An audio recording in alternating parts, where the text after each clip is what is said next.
Breaking news. এবার মিডিয়ার সামনে অপু বিশ্বাসকে চড় মারলেন শাকিব খান। হঠাৎ করে কি হয়েছে তাদের দুজনের মধ্যে যে এমন পদক্ষেপ নিলেন? সাম্প্রতিক সামাজিক যোগাযোগ মাধ্যমে ছড়িয়ে পড়েছেন একটি আলোচনা বা একটি ভিডিও ক্লিপ। অনেকেই দাবি করছেন একটি অনুষ্ঠানে শাকিব খান নাকি অপু বিশ্বাসের উপর ক্ষুব্ধ হয়েছিলেন এবং মিডিয়ার সামনে অস্বস্তিকর পরিস্থিতি সৃষ্টি হয়। কিন্তু আসলে কি ঘটেছিল? ঘটনাটি কি সত্যি নাকি শুধুই গুঞ্জন?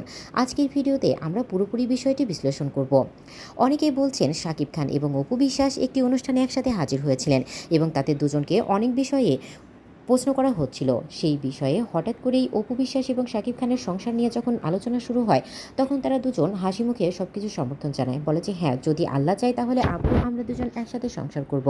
কিন্তু এটা এখনও আপনাদের সামনে উপস্থাপনা করার মতো কিছু হয়নি, তাই আমি সময় চাচ্ছি। অন্যদিকে যখন অপু বিশ্বাসকে প্রশ্ন করা হয় যে আপনারা দুজন যদি সংসার করেন তাহলে বুবলির কি হবে? বুবলি তো একটি সন্তান নিয়ে হাজির হয়েছে এবং আমরা শুনেছি এটা নাকি শাকিব খান এবং বুবলির সন্তান, আর তাদের নাকি কন্যা সন্তান হয়েছেন। এই কথাটা শোনার পর তখন অপু বিশ্বাস অনেক রেগে যান। রেগে যেয়ে অনেক ধরনের কথা বলেন, এমনকি সাকিবকেও প্রশ্ন তোলেন যে সাকিব সবসময় আমাকে আশা দিয়ে গেছে, এমনকি আমার সাথে মিথ্যে প্রলোভনও দেখিয়েছেন। সাকিব সবসময় আমাকে বলেছেন আমার সন্তান নিয়ে আমাকে নিয়ে ভালোভাবে সংসার করবে, কিন্তু দেখুন আমার সন্তানকে রেখে সে কিন্তু আবারও বুবলির সাথে সংসার করছে, এমনটাই নাকি শোনা যাচ্ছে। কিন্তু আসল সত্যটা কি সেটা সাকিবই বলতে পারবে।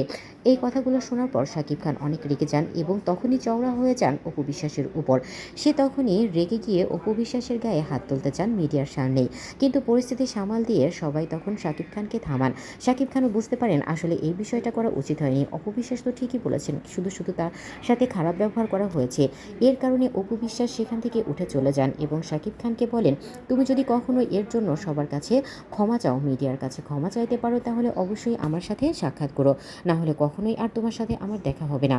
আমি জানি না এই ভিডিও ক্লিপটা সত্য নাকি মিথ্যা, তবে মিডিয়ার সামনে যেহেতু প্রচার হয়েছে, মিডিয়া প্রচার করেছে এই ক্লিপটি। আপনাদের কি মনে হয় এটা কি আসলেই গুঞ্জন নাকি সত্য কোনো কাহিনী? অবশ্যই কমেন্টে জানাতে ভুলবেন না। ধন্যবাদ।